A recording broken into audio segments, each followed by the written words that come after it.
Hello everyone! Hello mga kaloti! So, for today vlog, meron akong papakita sa inyo as itong nakikita nyo. Ito yung aking iniinom daily.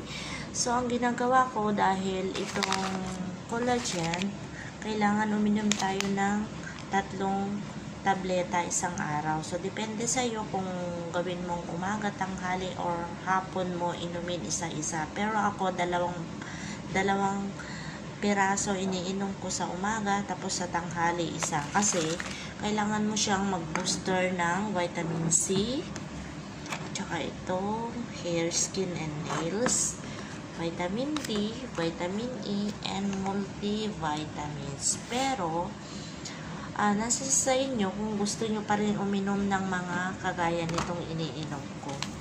Kung uminom kayo nito. Pero kasi, mas